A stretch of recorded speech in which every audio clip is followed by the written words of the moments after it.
Heat damage, the number one enemy of the natural hair community that a whole lot of people are leaving. And I'm going to tell you something. You guys have been accusing the wrong person. Heat damage is not the enemy. Mechanical damage is the enemy of the natural hair community, and I'm going to prove it to you.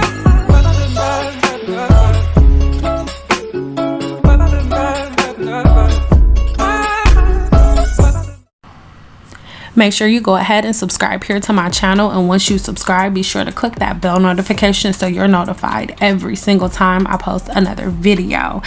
And let's talk about mechanical damage. Mechanical damage refers to the damage that occurs due to improper handling of the hair. Improper handling includes improper detangling techniques, tension from braids, weaves, and tight ponytails, and over manipulation. So I really want you guys to pay attention to how beautiful her curls look right now and how full everything is. So many people really have a issue and a problem with cutting their hair dry, and I'm going to show you why that's necessary. But first, let's get into this mechanical damage and this round brush. A lot of people say that it's hypocritical for me to say that mechanical damage is damaging to natural hair because a round brush is damaging to natural hair. I'm not trying to be disrespectful, but I spent 2 years in cosmetology school, well, almost 2 years, and I've been doing hair for over 13 years, so I have mastered the science of the round brush. I'll explain it to you a little bit more, so stick around because I'm going to break down the science of using a round brush. But I just want to be very clear and say that if somebody is damaging hair using a round brush, it's because they have not been trained properly on how to use it. Once again, you can look at the round brush and see that I am doing no type of damage to the hair. So now that that is out of the way, you guys, let's go ahead and talk about salt bonds. The salt bond in the hair is something that the natural hair community ignores completely, and this leads directly to mechanical damage. Let's talk about products. Everybody loves apple cider vinegar, but I am here to tell you, even though apple cider vinegar has amazing properties for the inside of the body on the hair, and actually just in general, apple cider vinegar has no nutritional value. You can see here all these different categories that I am selecting. There is a 0 next to all of our favorite nutrients, all of our favorite vitamins is at a 0. Apple cider vinegar is not that it's horrible, but the thing that you guys are using it for is not its actual use. And in this video, I am going to show you the long-term results of apple cider vinegar. The woman in this video actually shaved her head, and apple cider vinegar was a part of her normal routine. Please keep noticing how there is a 0 next to every zinc, iron, all of that. So here we go. As it pertains to the round brush, I want you guys to pay attention to the fact that the first thing I am going to do is take the round brush and hold it at the root, which is going to go ahead and stretch it out for me. Please understand that there are so many different forms of split ends. Okay, when it comes to split ends and when it comes to the hydrogen bond and the disulfide bond and the salt bond in the hair, the salt bond is the bond that the natural community ignores and manipulates and diminishes the most, because when it comes to the salt bond in the hair, it is easily broken when the acid level or the alkaline level is too high in products, and apple cider vinegar is a pure acid. So putting a pure acid on your hair all the time, when the way to break the salt bond in the hair is to have way too much of, way too much alkaline, too high of an alkaline base or too high of an acidic base in the hair. If that is what breaks the hair and you are putting apple cider vinegar in your hair every day, this right here that you're looking at would make sense. I was not rough on her hair. I didn't use any harsh products, but I could barely get the comb through the hair. Understand that there are different forms of breakage. It's not just as simple as it being split on the side. Your ends can be split in so many different places, and I'm going to show you that really soon.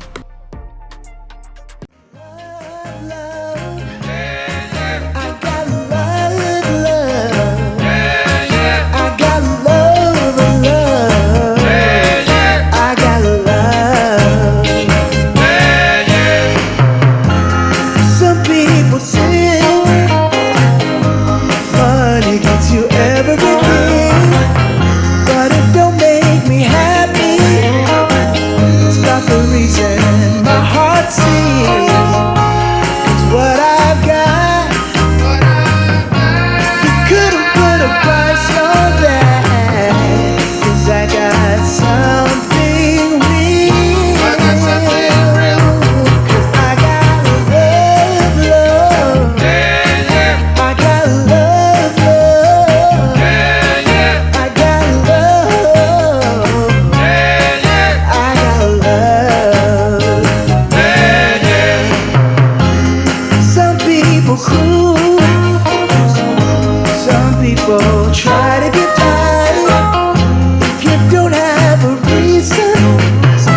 just want to give you a little bit of love, just in case there's some grandkids in here that have something to say. Now, I'm not putting layers in her hair on purpose, but you probably can't see this because her hair is darker and it's really, really thick, but she always cut her hair wet. Always. She would do it herself, or her mom would cut her hair. Her mother is a braider.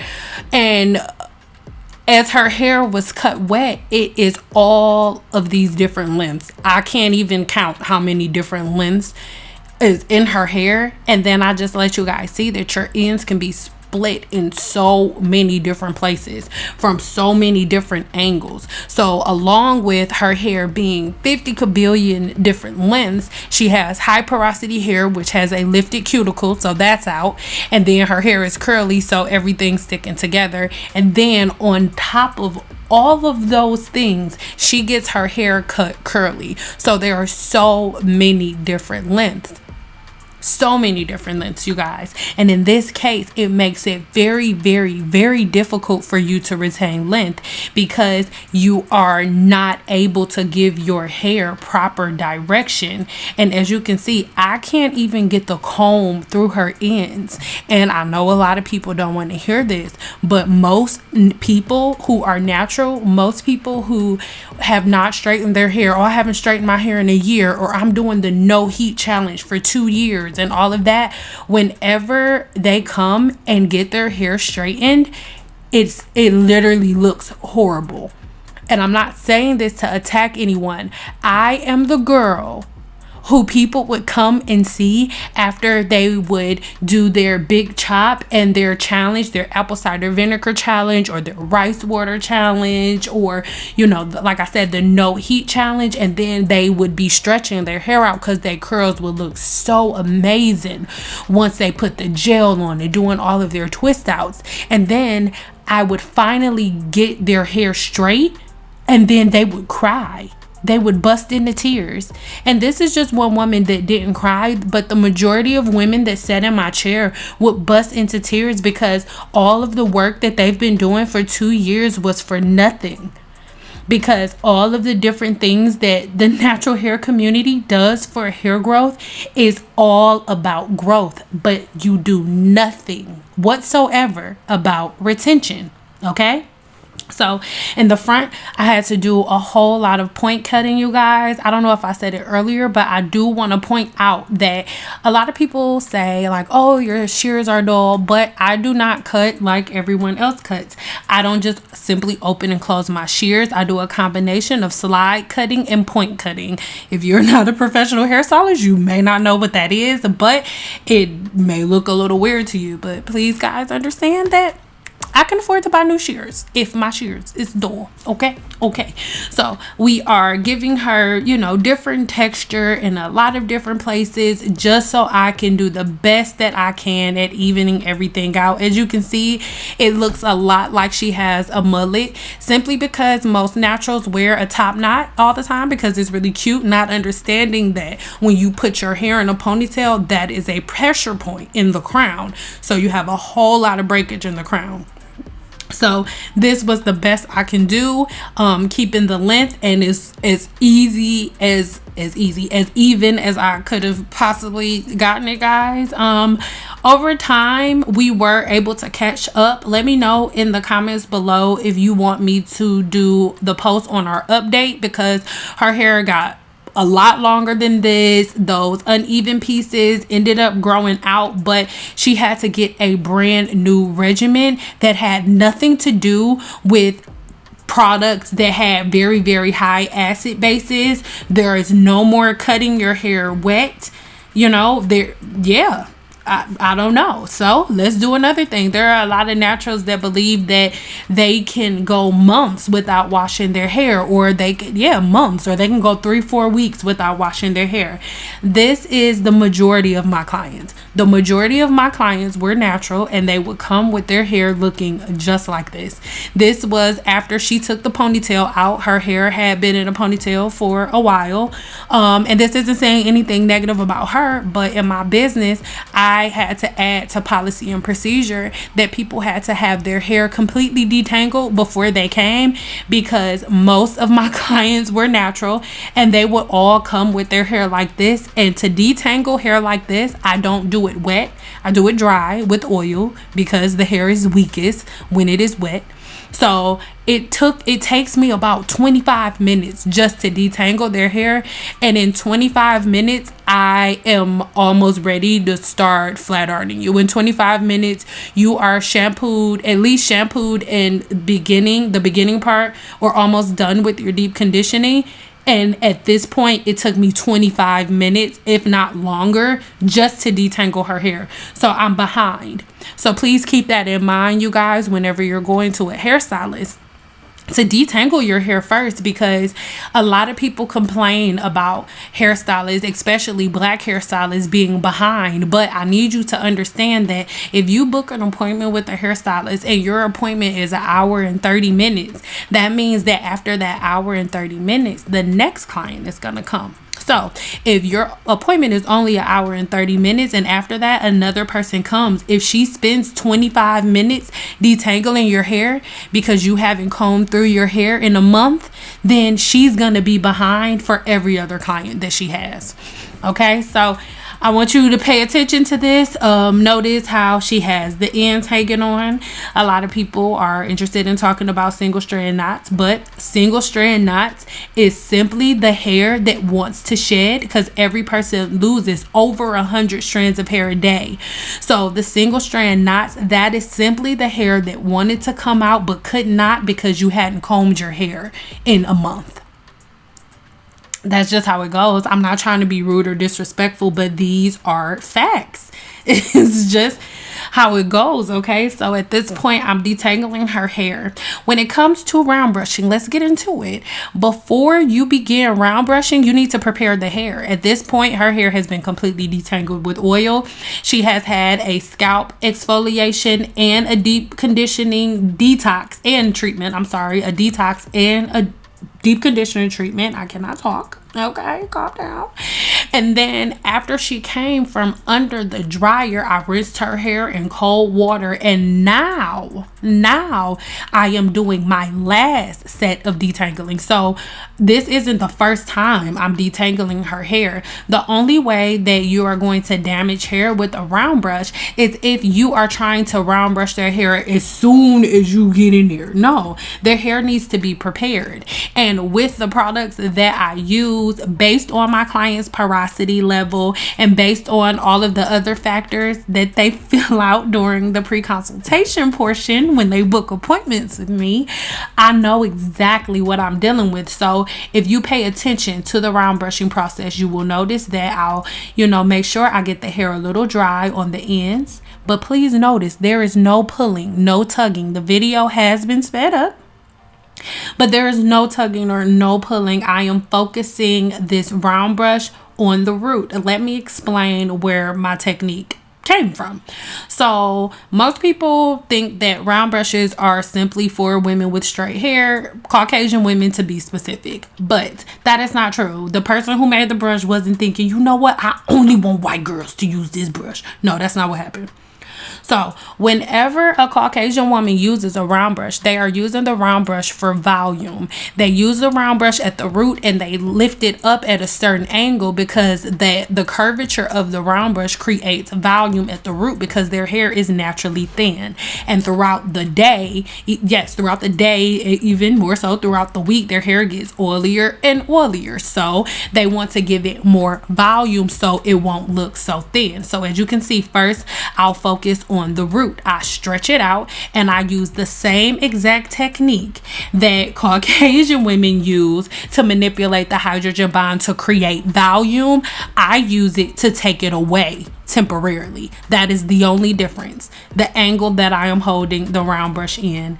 As I said at the beginning, if you pay attention to the round brush, you will notice that there is no hair in the round brush. If you see a whole bunch of hair in my round brush after my clients, then yes, you can say that a round brush is breaking the hair off. But I think we can go ahead and say that it is not the tool that breaks the hair or that damages the hair. It is the person using that tool. Like, scalpels be cutting people open, and they could kill people. But if somebody knows how to use it and they know how to avoid certain arteries and things of that nature, you're good. That's why a doctor is in school for most of his life. I really hope this is making sense, you guys. And I also want you to pay attention to this black cape. So notice how her hair still looks pretty full with this black cape on there. I also want you guys to really notice this whole time. Even if you have to go back and watch it again, it's going to be up here. Okay, it's going to be up here. I really want you to pay attention to the way that I'm holding the round brush. I am not hurting my clients in any way, shape, or form. These are grown women, okay? I know a lot of people say they don't say nothing while they there, but all of my clients come back like multiple times. Like multiple times.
So this is the place where everything is tricky, because when you have the black cape on, sometimes you really think that your hair is a lot fuller than it really is. Or if you are looking face forward in the mirror and I keep putting the hair in the front, you are under the impression that you have a lot more hair than you actually have. But please understand, whenever your hairstylist is in your hair, she can see your hair so much better than you can. Like I said, even with me looking at this video now, I remember certain points of breakage that she had that I can't really see in this video. But I want you to pay attention. Every time we get to a different level, it looks a little fuller, and then sometimes it looks thinner because there are different levels to the breakage. There'll be one line where it's a lot of holes and gaps and spaces, and then there'll be another parting that'll cover those gaps and spaces, but there's still a lot of holes, you guys, because cutting your hair wet is not the cut. It's just not. And detangling your hair wet is not the cut, because if your hair is already matted up together, then wetting it and breaking the hydrogen bond down, paralyzing the hair and making it weaker when it's already detangled and in a bad spot, just continues to break the ends. And like I said before, I'm not saying this from a place like trying to shame anyone. I spent 13 years of my career fixing this exact problem, and over time I'm gonna prove it to you guys because I have so many of these videos. This is literally what I did all day long. I fixed mechanical damage because heat damage is not the issue. The majority of my clients did not have heat damage. They all had mechanical damage, because most people think that if they put coconut oil on their hair or all of these other things that I tell you guys not to use because your hair feels good, you think that your hair is healthy. But look at that middle picture. Your hair is not being repaired. All of those gaps and holes and cuts and spaces that you made have just been filled with really, really thick and heavy butters. But when you remove them, the ends are still completely broken and split. So yes, when you put all of these products on your hair, it looks and feels good, but it's not. So you can see that first arrow is where I really did need to cut. You see this hole at the top? All that is going to happen when you keep split ends is the hole is just gonna go up higher and higher and higher. She was not comfortable cutting all the way up to this hole right here, which is understandable. So we just went ahead and cut right here. But I went ahead and explained to her, just as a disclaimer for myself, that her hair will continue to split. Do you see over here on this side? You can't see the front, but it's even shorter over there. It's completely uneven, you guys. So even though right now it looks like I'm giving her a straight haircut, but that is a vanity metrics, because her hair is still not healthy at this point. It's not. And a lot of people would say, oh, I can take my time and I can do it at my own pace. As a licensed professional, you want your clients to feel comfortable and you don't want them to feel forced. But the main reason that a lot of hairstylists just give up or walk away, I know so many people that go from cosmetology to trichology or from cosmetology to dermatology because we love the science of hair so much, but it's so hard to help women reach their fullest potential because they want to argue with you. They don't believe you. So do you see that gap right there? I'll give that maybe a month before it's split up 2 inches higher. So you grow all of this beautiful hair, but you can't maintain it because, once again, it's the same as having a run in your stocking. If you have a run in your stocking at the beginning of the day all the way at your ankle, by the time the end of the day gets there, the run has split all the way up to your hip. That is how your hair works, guys. And yeah, people are like, oh, I do what I want to do. It doesn't matter. That's true. You can do what you want to do, but I'm just gonna keep it 100. So if your kids around, make them close their ears. But you saying that, oh, I don't care that, you know, my ends look bad, I don't see it, it don't matter, and it feel good, so I'm about to keep doing it. You guys, that's the same thing people say about unprotected sex. Like, I do what I want to do, it feel good, I'm fine, I don't got nothing. Just because your hair looks good does not mean that what you're doing is safe. It does not, you guys. I love you so much, but mechanical damage is the real #1 enemy of the natural hair community, not heat damage, because all of the clients that I had did not suffer from heat damage. I went viral on YouTube, I went viral on Instagram, posting my pictures and videos of repairing natural hair from mechanical damage, not heat damage. Because guess what? If somebody has heat damage in their hair, it's not hard to comb through their hair. Your hair isn't always like stringy and stuff like that if you have heat damage. Sometimes it just doesn't curl up. That doesn't mean that it's falling out at all. People who have relaxers, if their hair was relaxed properly, they don't have unhealthy hair. There are a lot of women who have relaxers with hair past bra strap length. Just because your hair is relaxed does not mean it's damaged. Changing the bonds in your hair does not equal damage. It just equals a new formation, guys. Your hair can get damaged mechanically, and this video has been an example of mechanical damage. At this point, this client of mine is free from her mechanical damage. We have started the repairing process right now. I'm finishing up the silk wrapping process by setting her hair officially in beta keratin, by sitting her under cool air, under a hooded dryer, and cool air closes the cuticle and officially lets her hair know that I want you locked in this position until she gets it wet again, until the hydrogen bond is broken again. And this is true mechanical damage. Okay, mechanical damage, in my professional opinion, after 13 years of dealing with mechanical damage and heat damage 6 days a week, 13 hours a day, mechanical damage is the #1 enemy to natural hair.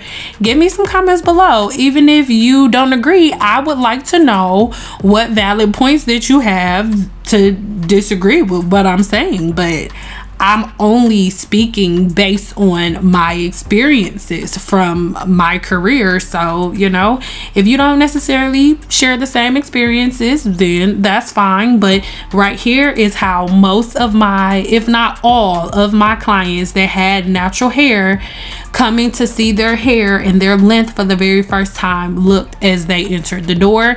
And this is how their hair remained, and their hair would bounce right back curly after we were done. But your hair can look like this 24/7 if you learn the science of your hair. So make sure you subscribe to my channel, write a comment, like this video, and yeah.